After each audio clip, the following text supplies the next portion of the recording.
नमस्कार, मैं हूं वीरेंद्र कुमार झा और आप इस समय देख रहे हैं खबर तह तक। खबर तह तक पर दिखाए जाने वाले सुपरहिट फिल्मों की कहानियों की श्रृंखला की अगली कड़ी के रूप में मैं जिस फिल्म की कहानी को लेकर आप सबके समक्ष उपस्थित हुआ हूं, वह फिल्म है क्रोधी। यह फिल्म वर्ष 1981 ईस्वी में रुपहले पर्दे पर प्रदर्शित की गई थी और यह उस वर्ष की सर्वाधिक कमाई करने वाले फिल्मों में से एक फिल्म थी।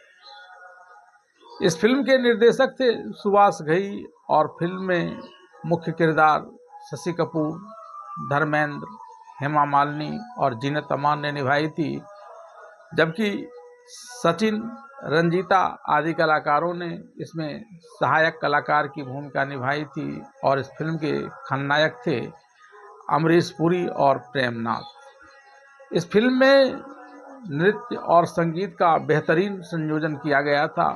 इस फिल्म के संगीतकार थे कल्याण जी आनंद जी की जोड़ी के साथ साथ लक्ष्मीकांत और प्यारेलाल की जोड़ी। इस फिल्म के गानों को स्वरबद्ध किया था किशोर कुमार, मन्ना डे, सुरेश वाडेकर, लता मंगेशकर और आशा भोसले ने।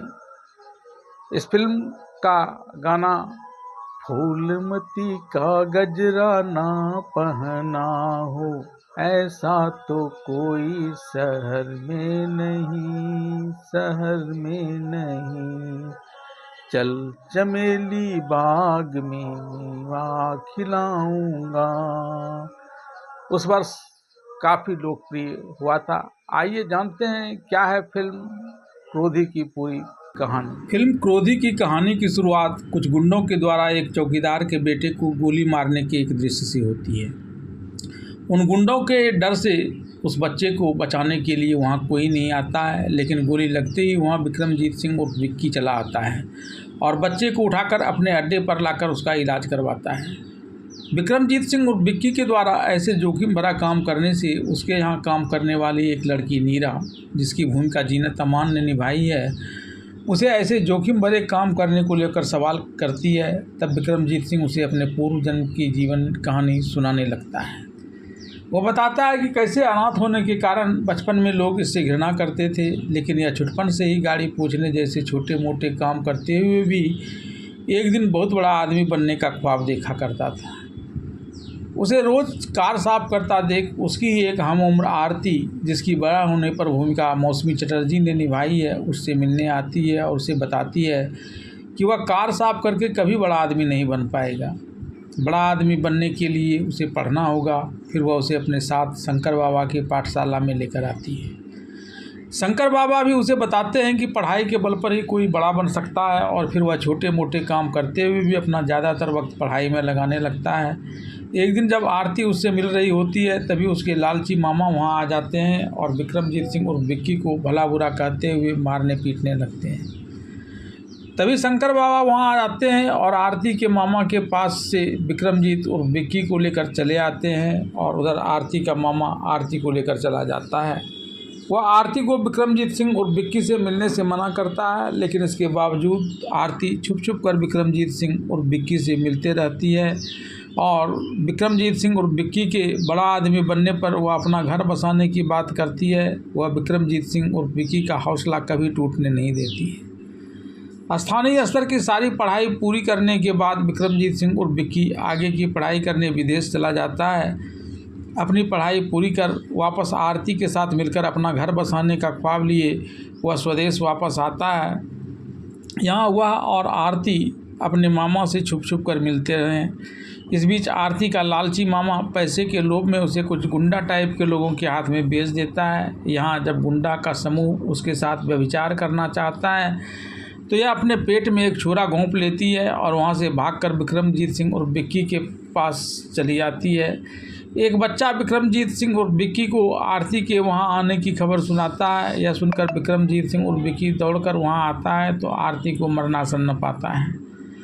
आरती उसे अपने मामा की करतूत बताते हुए उन व्यक्तियों के बारे में बता देती है जिसने इसके साथ व्यभिचार करने का प्रयास किया था। इतना कहते कहते वो अपना दम तोड़ देती है। इसके बाद गुस्से से भरा हुआ विक्रमजीत सिंह और विक्की आरती के मामा के घर चला आता है तो उसके मामा के साथ ही उन सभी गुंडों को भी वहीं पाता है जिसने आरती के साथ व्यभिचार करने का प्रयास किया था। विक्रमजीत सिंह और विक्की उन सभी को मारकर वहां से भाग जाता है। इसके बाद कहानी वापस अपने मूल स्थान पर लौट आती है।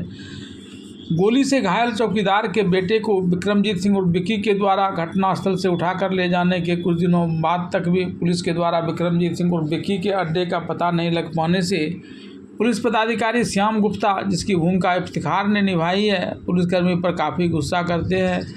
इधर विक्रमजीत सिंह विक्की जो अब एक बड़ा गैंगस्टर बन गया है, उसके गैंग का कुछ सदस्य आकर विक्की को घायल चौकीदार के बेटे के इलाज चल रहे होने की जानकारी देता है। तभी उसका इलाज कर रहा डॉक्टर वहां आकर चौकीदार के बेटा के अब जीवित नहीं रहने की बात बता देता है। इस पर विक्रमजीत सिंह और विक्की अपने आदमियों से चौकीदार के बेटे को गोली मारने वाले का नाम पूछकर उन बदमाशों के अड्डे पर जाकर उस सभी को मार देता है और उसके अड्डे को जलाकर राख कर देता है। वापस अड्डे पर आने पर विक्रमजीत सिंह और विक्की को पता चलता है कि चौकीदार के बच्चे की हत्या के मामले में उसे ढूंढते ढूंढते पुलिस उसके अड्डे के काफ़ी करीब पहुंच गई थी। तब वो अपने आदमियों से पूछता है कि पुलिस को उसके अड्डे की जानकारी कैसे हुई। इस पर उसका आदमी बताता है कि माधवन, जिसकी भूमिका अमरीश पुरी ने निभाई है और जो उसके ही तरह बड़ा गैंगस्टर बनना चाह रहा है, उसने ही पुलिस को इस बात की जानकारी दी है। तब यह कहते हुए वह माधवन को फ़ोन लगा देता है कि उसे अपने धंधे में प्रतियोगिता का जिंदा रहना पसंद नहीं है। इस पर माधवन उसे हल्के में लेते हुए कहता है कि ऐसे फ़ोन उसके पास रोज़ आते हैं, लेकिन कोई उसके पास आने की हिम्मत नहीं करता है। एक दिन माधवन एक बड़ा पार्टी का आयोजन कर अपने मासूका के साथ डांस फ्लोर पर नृत्य कर रहा होता है। तभी हाथ में पिस्तौल लिए हुए विक्की वहां पहुंच जाता है और अपना परिचय देते हुए कहता है, विक्की है मेरा नाम। फिर वह माधवन समेत उपस्थित सभी लोगों को धमकाते हुए कहता है कि मैं नहीं चाहता कि तुम्हारे अलावा किसी अन्य को मैं थोड़ा सा भी चोट पहुंचाऊं। मैं सिर्फ और सिर्फ तुमसे लड़ना चाहता हूं, क्योंकि यहाँ दो आदमी का वर्चस्व नहीं रहेगा। आज या तो तुम रहोगे या मैं रहूँगा। और ऐसा करते हुए उसकी तरफ एक पिस्तौल फेंक देता है ताकि वह निहत्था नहीं रहे, और एक पिस्तौल अपने पैरों के पास गिरा देता है। फिर वह माधवन को चेतावनी देता है कि ठीक 15 मिनट के बाद दोनों पिस्तौल उठाएंगे और यह तय करेंगे कि आज कौन जिंदा रहेगा और कौन मुर्दा। ठीक 15 मिनट बाद दोनों पिस्तौल उठाते हैं, लेकिन विक्रमजीत सिंह और विक्की बड़े फुर्ती से गोली चलाकर माधवन की जान ले लेता है और फिर अपने आदमियों से उसके लाश को बाहर गुमनाम जगह में फेंकवा देता है। एक दिन एक सीबीआई अधिकारी कुमार साहनी, जिसकी भूमिका शशि कपूर ने निभाई है, सड़क दुर्घटना में घायल हुए एक बच्चे को लेकर विक्रमजीत सिंह और विक्की के यहाँ काम करने वाली नीरा के पास आकर अपने बच्चों की ढंग से देखभाल नहीं करने की शिकायत करते हुए कहता है कि यह एक सड़क दुर्घटना में मरते मरते बचा है। इस पर नीरा कुमार से पूछती है कि दीपू कैसे घायल हो गया, और तब वहाँ रह रहे ढेर सारे बच्चे कुमार से यही सवाल करते हैं। तो कुमार आश्चर्यचकित होकर नीरा से पूछता है, क्या यह सब आपके बच्चे हैं? तब नीरा कहती है कि यह सब उसके भाई बहन हैं और उसके माता पिता अब इस दुनिया में नहीं हैं।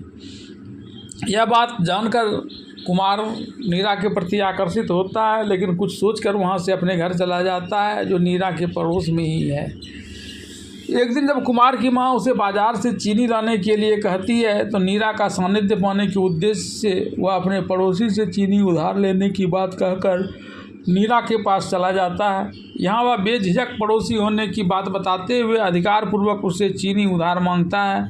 नीरा अपने घर के काम करने वाली को 1 कप चीनी लाकर कुमार को उधार देने के लिए कहती है। जब तक वह काम करने वाली चीनी लेकर आती, तब तक कुमार नीरा से इशारों में प्रेम भरी बातें करता है। नीरा भी उसके प्रति आकर्षित होने लगती है। तभी काम वाली 1 कप चीनी लेकर आती है और कुमार से कहती है कि आप चीनी लीजिए और जाइए यहाँ से। कुमार चीनी लाकर चाय बनाता है, खुद पीता है और अपनी माँ को भी पिलाता है।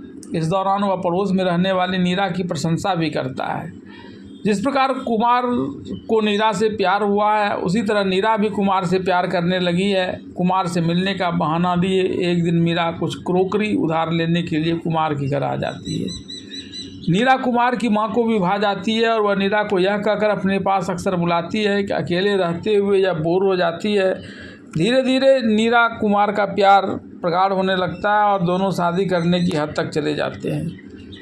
नीरा अक्सर बातों ही बातों में कुमार से अपने बॉस विक्रमजीत सिंह और विक्की की बड़ी प्रशंसा करते रहती है, लेकिन जब कुमार उससे मिलने की बात करता है तो यह विक्रमजीत सिंह और विक्की के बड़े क्रोधी होने की बात करते हुए कुमार को विक्रमजीत सिंह और विक्की से नहीं मिलने के लिए कहती है। तब कुमार वेश बदलकर उसके मामा के रूप में नीरा के साथ विक्रमजीत सिंह और विक्की के पास आता है। शुरुआत में कुमार इधर उधर की बातें करता है, लेकिन जब वह यहाँ आकर एक भी आकृति देखता है तो वह आसपास की स्थिति का गहराई से अवलोकन करने लगता है और विक्रमजीत सिंह और विक्की के बारे में भी कुछ सवाल पूछता है। इससे विक्रम सिंह और विक्की कुमार से गुस्सा जाता है और उसे तुरंत वहाँ से चले जाने के लिए कहता है कि तुम नकली वेश धारण कर मेरे अड्डे का पता लगाने आए हो। यह बात मैं जानता हूँ, लेकिन नीरा के साथ आए हो इसलिए मैं तुम्हें सकुशल यहाँ से जाने दे रहा हूँ। इसके बाद कुमार जब वहाँ से चला जाता है तब विक्रमजीत सिंह और विक्की नीरा को भी इस बात के लिए फटकार लगाता है कि उसने एक सीबीआई अधिकारी को अपने साथ यहाँ अड्डे पर लाया। हालांकि जब नीरा यह कहती है कि उसे इस बात की बिल्कुल जानकारी नहीं थी कि कुमार एक सीबीआई अधिकारी है, वह तो उसे सिर्फ अपने प्रेमी के रूप में ही जानती थी। अब विक्रमजीत सिंह विक्की उसे माफ़ कर देता है। विक्रमजीत सिंह और विक्की के पास से नीरा जब वहाँ से वापस लौटकर अपने घर आती है तो कुमार उसे विक्रमजीत सिंह और विक्की के बारे में कुछ जानकारी देने के लिए कहता है। इस पर नीरा कुमार पर भड़क जाती है और कहती है कि वह उसके साथ अपना ब्याह तोड़ सकती है, लेकिन विक्रमजीत सिंह और विक्की के बारे में उसे कुछ नहीं बता सकती। इस मुद्दे पर नीरा और कुमार के बीच अनबन भी हो जाती है। एक दिन कुमार एक पुलिस अधिकारी को विक्रमजीत सिंह और विक्की के अड्डे पर जाकर उसे गिरफ्तार करने के उद्देश्य से कुछ पुलिस बल देने के लिए कहता है। नीरा इस बात को सुन लेती है और उसकी पूर्व सूचना देने विक्रमजीत सिंह और विक्की के पास एक कार से जाने लगती है। दरअसल यह सीबीआई अधिकारी के रूप में कुमार की एक चाल थी विक्रमजीत सिंह और विक्की तक पहुंचने का, इसलिए वह नीरा की गाड़ी में एक ट्रांसमीटर रखवा देता है।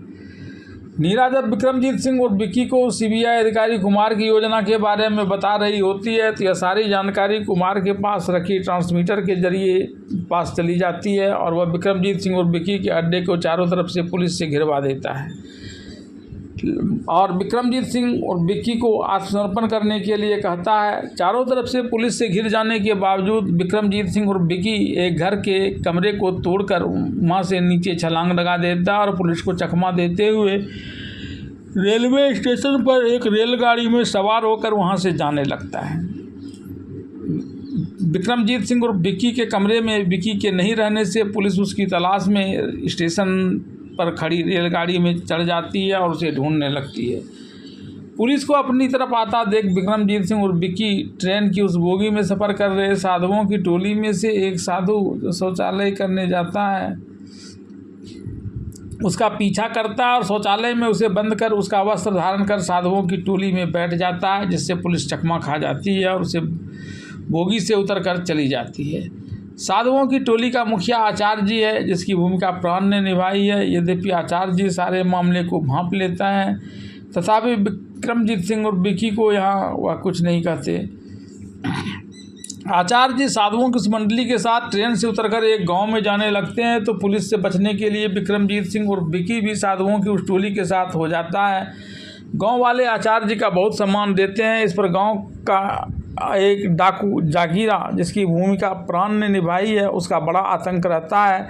यह सुनकर आचार्य जी गांव वाले से गांव के अंतिम छोर पर जंगल की तराई वाले क्षेत्र में एक बांध बांधने की सलाह देते हैं, ताकि एक तो जागीरा इसे पार कर गांव में आकर आतंक नहीं फैला पाएगा और दूसरा इस बांध के जल से ग्रामीण अच्छी खेती कर सकेंगे। आचार्य जी के निर्देश पर जब ग्रामीणों के साथ विक्रमजीत सिंह और विक्की, जो वहाँ उस समय आचार्य श्रद्धानंद के रूप में रह रहा था और बांध के निर्माण कार्य में लगा हुआ था, तभी ग्रामीणों के वेश में जागीरा वहाँ पहुँच जाता है और उसे पहचान लेने की बात करते हुए भेद न खोलने के लिए गांव के मंदिर के भगवान के मुकुट, जो हीरे और जवाहरात से बना हुआ है, उसे चुरा कर लाने और उसे बेचकर पैसे दोनों के बीच बांटने की बात करता है। इसके बाद फिर ग्रामीणों को डरा धमका कर वह वहाँ से भगा देता है।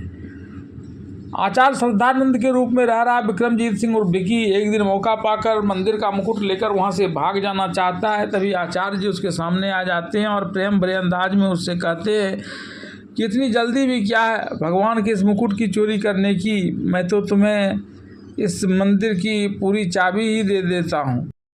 इस पर विक्रमजीत सिंह और विकी जो वहाँ आचार्य श्रद्धानंद के रूप में रह रहा है वह आचार्य जी से इसे सुधारने के लिए प्रयास नहीं करने की बात करते हुए बताता है कि यह तो एक गैंगस्टर है। यह सुनकर आचार्य जी कहते हैं कि मुझे इस बात की जानकारी है, लेकिन मैं चाहता हूँ कि इतनी सारी संपत्तियाँ इकट्ठा कर भी तुम्हें चैन नहीं है। ऐसे में अब तुम आचार्य श्रद्धानंद बनकर चैन से रहो और अपना खून गरीबों के लिए बहाओ। एक दिन आचार्य श्रद्धानंद और ग्रामीणों से एक गांव जाने की बात कहकर वहां से चले जाते हैं। एक दिन उस गांव का एक ग्रामीण एक वसीयत लेकर इस गांव में आता है और बताता है कि आचार्य जी का महानिर्वाण हो गया। महानिर्वाण से पूर्व उन्होंने यह वसीयत यहाँ भिजवाने के लिए कहा था। जब इस वसीयत को खोला जाता है उसमें आचार्य जी की जगह आचार्य श्रद्धानंद को लेने की बात लिखी होती है। आचार्य जी के महानिर्वाण से ग्रामीण और आचार्य श्रद्धानंद को बहुत दुख पहुंचता है। आचार्य श्रद्धानंद उस गांव में आकर आचार्य जी की समाधि स्थल पर जाकर यह कहकर रोने लगता है कि आपने मुझे यह कहाँ फंसा दिया, मैं तो एक बड़ा गैंगस्टर हूँ और कहाँ यह आचार्य का पद। इसके बाद आचार्य जी की कई बातें उसके कानों में गूंजने लगती है और वह सोच विचार करते हुए वापस गांव में आता है तो ग्रामीण उसे आचार्य जी का उत्तराधिकारी मान लेते हैं। एक दिन आचार्य श्रद्धानंद एक बगीचे में घूमने जाते हैं तो वहाँ एक धनी परिवार का बेटा राजा सीबीआई अधिकारी कुमार की बहन गुड्डी, जिसकी भूमिका रंजीता ने निभाई है, को प्यार करता है। आचार्य श्रद्धानंद जी को वहाँ देखकर राजा और गुड्डी उसे प्रणाम करते हैं। इस पर आचार्य श्रद्धानंद जी दोनों के प्यार को फलने फूलने का आशीर्वाद देते हैं। इस पर गुड्डी कहती है कि राजा के पिता तो इसके लिए तैयार नहीं है। तब आचार्य श्रद्धानंद जी वक्त आने पर सब कुछ ठीक हो जाने की बात कहकर वहाँ से चले जाते हैं। इस बीच गांव में एक अनाथ लड़की फूलमती, जिसकी भूमिका हेमा मालिनी ने निभाई है, इस गांव में आकर अपना कोठा खोल देती है। उसके रूप सौंदर्य से आकर्षित होकर ग्रामीण गाना सुनने के बहाने उसके पास चले आते हैं और उससे चुगलबाजी करने लगते हैं। एक दिन गांव का मुखिया ग्रामीणों के साथ फूलमती के कोठे पर आकर उसे इस गांव से चले जाने के लिए कहता है कि उसके कारण इस गांव के लोग बिगड़ रहे हैं। इस पर फूलमती सारे ग्रामीणों का काला चिट्ठा खोलने लगती है, जिससे शर्मिंदा होकर सारे ग्रामीण वहां से चले जाते हैं। इसे देखकर फूलमती के गाना में वाद्य यंत्र बजाने वाला युवक उस पर ताना मारते हुए कहता है कि ग्रामीणों को तो उसने अपने प्रेम जाल में फंसा लिया था, लेकिन आचार्य श्रद्धानंद को फंसा कर दिखाओ तो जानूं। इस पर वह इसे चुटकी भर का काम बताती है और आचार्य श्रद्धानंद के आश्रम के पास से गुजरते हुए जोर जोर से रोने लगती है। इसकी रुदन सुन जब आचार्य श्रद्धानंद उसके पास आते हैं तो वह शरीर में दर्द होने की बात करती है और दर्द के बहाने अपने शरीर को दबाने के लिए कहती है ताकि आचार्य श्रद्धानंद के मन में वासना उत्पन्न कर सके। लेकिन उसके शरीर के अंग स्पर्श के बावजूद जब आचार्य श्रद्धानंद अविचलित रह जाते हैं तब फूलमती उसे ब्याह करने की बात करने लगती है। इस पर आचार्य श्रद्धानंद कहते हैं कि वह सारे लोगों के सामने उससे ब्याह करेंगे। ऐसा कहते हुए आचार्य श्रद्धानंद सारे खिड़कियां और दरवाजे को खोल देते हैं ताकि सारे ग्रामीण फूलमती की इस हरकत को देख ले। तब फूलमती शर्मा कर वहाँ से अपने कोठे पर भाग जाती है। एक दिन राजा का पिता आचार्य श्रद्धानंद को बताते हैं कि गुड्डी से शादी नहीं करने देने के कारण राजा शराब पीने लगा है और कोठे पर जाने लगा है। यह सुनकर आचार्य श्रद्धानंद फूलमती के कोठे पर जाते हैं तो वहाँ राजा को शराब के नशे में धुत पाते हैं। वह उसी अवस्था में राजा को लेकर उसके पिता के पास आते हैं और कहते हैं कि वह इसकी शादी गुड्डी से कर दे, नहीं तो यह ऐसे ही शराब पीकर मर जाएगा। तब राजा के पिता उसकी शादी गुड्डी से करने के लिए तैयार हो जाते हैं। आचार्य श्रद्धानंद जी को अपने वासना का शिकार नहीं बना पाने के कारण फूलमती को आत्मग्लानि होती है और वह गांव छोड़कर जाने की योजना बना लेती है। इधर आचार्य श्रद्धानंद जी गांव वासियों को जागीरा के अत्याचार से बचाने के लिए एक बार फिर से गांव के किनारे वाले बांध निर्माण की योजना बनाते हैं। इस काम में बांध का डिजाइन बनाने के लिए वह एक ग्रामीण इंजीनियर से कहते हैं। जब जागीरा को इस बात की जानकारी मिलती है तब वह उस ग्रामीण इंजीनियर को मारकर एक पेड़ पर लटका देता है और उसके गले में एक तख्ती में यह लिखकर टांग देता है कि जो कोई इस बांध को बनाने में सहयोग करेगा उसका यही हाल होगा। ऐसे में जब आचार्य सदानंद जी ग्रामीणों से उस बांध के निर्माण की बात करते हैं तो डर से कोई भी ग्रामीण उनके साथ जाने के लिए तैयार नहीं होता है। इस पर आचार्य श्रद्धानंद जी अकेले बांध निर्माण के लिए जाने लगते हैं। श्रद्धानंद जी को अकेले बांध निर्माण के लिए जाता देख एक ग्रामीण बालक आचार्य श्रद्धानंद जी के पास दौड़ कर आता है और अकेले नहीं जाने की बात करता है, लेकिन आचार्य श्रद्धानंद के नहीं मानने पर वह भी जिद कर आचार्य श्रद्धानंद के साथ बांध निर्माण के लिए चला जाता है। इस बात की जानकारी जब जागीरा को मिलती है तब वह डकैतों के समूह के साथ इस दोनों को मारने के लिए चला आता है। तब वह बालक घोड़ा गाड़ी हाँकता है और आचार्य श्रद्धानंद अपने राइफल से कई डकैतों को मारकर जागीरा और उसके साथी को वापस जाने के लिए मजबूर कर देते हैं। इसके बाद जब दोनों मिलकर गांव बांध निर्माण के लिए जाते हैं तभी जागीरा छिपकर एक गोली से उस बालक की हत्या कर देता है। आचार्य श्रद्धानंद उसे बालक की लाश को गांव में लेकर आते हैं और ग्रामीणों को उसकी बुज़दिली के लिए धिक्कारते हैं। सब ग्रामीण अब उसका साथ देने के लिए तैयार हो जाते हैं और इस प्रकार सबके मिलकर काम करने से उस बांध का निर्माण हो जाता है। एक दिन जब फूलमती उस गांव को छोड़कर जाने लगती है तो उसके तांगे का कोचवान तांगा रोककर ताड़ी पीने के लिए चला जाता है। तब फूलमती तांगे से उतरकर इधर उधर घूमने लगती है तो देखती है कि जागीरा और उसके साथी डाकू आचार्य श्रद्धानंद को मारने की योजना बना रहा है। तब पहले तो फूलमती आचार्य श्रद्धानंद की बलमनसाहत की प्रशंसा करते हुए जागीरा और उसके साथी डकैत को धिक्कारती है। जागीरा और उसका साथी यह देखकर उसे पकड़ने के लिए आने लगता है। तब वह चिल्लाकर कोचवान को बुलाती है और तांगे पर चढ़कर सारी बातें आचार्य श्रद्धानंद को बताने के लिए आने लगती है। इस बीच जागीरा एक गोली चलाकर उसे घायल कर देता है। फूलमती जागीरा और उसके साथी की सारी योजनाओं को आचार्य श्रद्धानंद जी को बताते हुए उसकी बाहों में ही दम तोड़ देती है। तब आचार्य श्रद्धानंद अकेले ही फूलमती की हत्या का बदला लेने जागीरा के अड्डे पर चले आते हैं और जागीरा को मार मार कर बेदम कर देते हैं। तभी जागीरा का एक साथी आचार्य श्रद्धानंद पर अपना रिवॉल्वर तानकर उसकी जान लेने का प्रयास करते हैं। इस पर जागीरा उसे श्रद्धानंद की हत्या नहीं करने की बात करते हुए इसे भी कल मृत्युदंड देने की बात करता है। फिर वह उसके साथ ही आचार्य श्रद्धानंद को बेड़ियों में जकड़कर रेल पटरी पर डाल आता है। सामने से एक ट्रेन को आता देख आचार्य श्रद्धानंद जी बेड़ियों से मुक्त होकर वहां से भागने का प्रयास करते हैं, लेकिन तब तक ट्रेन वहां से गुजरने लगती है जिससे आचार्य श्रद्धानंद का दोनों हाथ कट जाता है। राजा के पिता आचार्य श्रद्धानंद जी की बात मान राजा और गुड्डी का ब्याह कर देते हैं। इस ब्याह में गुड्डी का भाई सीबीआई अधिकारी कुमार भी आता है और श्रद्धानंद के रूप में यहाँ रह रहे विक्रमजीत सिंह और विक्की को पहचान लेता है। फिर वह इसे गिरफ्तार करने की योजना बनाते हुए वापस अपनी नौकरी पर चला जाता है। राजा और गुड्डी आचार्य श्रद्धानंद जी का आशीर्वाद लेने के लिए आते हैं। आचार्य श्रद्धानंद जी जब मुंह से बोलकर दोनों को आशीर्वाद देते हैं तब गुड्डी आचार्य श्रद्धानंद से दोनों के सिर पर हाथ रखकर आशीर्वाद देने के लिए कहती है। तभी हवा के झोंके से आचार्य श्रद्धानंद जी का साल हट जाता है तो ग्रामीण देखते हैं कि आचार्य जी के दोनों हाथ कट गए हैं। जब आचार्य श्रद्धानंद के दोनों हाथ जागीरा और उसके डाकुओं के द्वारा काटे जाने की बात की जानकारी ग्रामीणों को मिलती है तो ग्रामीणों के मन में आचार्य श्रद्धानंद जी के लिए पहले से भी ज़्यादा श्रद्धा उमड़ पड़ती है। एक दिन सीबीआई अधिकारी कुमार भारी फौज लिए हुए आचार्य श्रद्धानंद जी के रूप में रह रहे अपराधी विक्रमजीत सिंह और विक्की को पकड़ने के लिए आता है। तब ग्रामीण के साथ उसके पिता भी उसे कुल कलंक कहने लगते हैं। इस पर सीबीआई अधिकारी कुमार ग्रामीणों से कहता है कि तुम्हें यकीन नहीं हो तो खुद आचार्य श्रद्धानंद जी से ही पूछ लो, लेकिन इसके बावजूद ग्रामीण सीबीआई अधिकारी कुमार को आचार्य श्रद्धानंद जी को गिरफ्तार नहीं करने देने के लिए पुलिस के साथ भिड़ जाते हैं। इस मौके का फ़ायदा उठाने के लिए जागीरा भी वहां आ जाता है और मंदिर के भगवान का मुकुट चुराने चला जाता है। वह सीबीआई अधिकारी की पत्नी नीरा को पाता है जो उसे देखकर मंदिर का दरवाज़ा बंद कर देती है। जागीरा मंदिर का दरवाज़ा तोड़ देता है और भगवान की मूर्ति के मुकुट के साथ साथ सीबीआई अधिकारी कुमार की पत्नी नीरा को भी अपने साथ अपने अड्डे पर ले जाने लगता है। एक ग्रामीण बालक आचार्य श्रद्धानंद जी को इस बात की सूचना देता है। इस पर आचार्य श्रद्धानंद जी सीबीआई अधिकारी कुमार को इस बात की जानकारी देता है कि जागीरा उसकी पत्नी को नीरा को ज़बरदस्ती लेकर जा रहा है, वह जाकर उसे बचाए। लेकिन सीबीआई अधिकारी कुमार उससे कहता है कि वह किसी तरह कुछ चकमा देख के भागने के लिए ऐसा कह रहा है।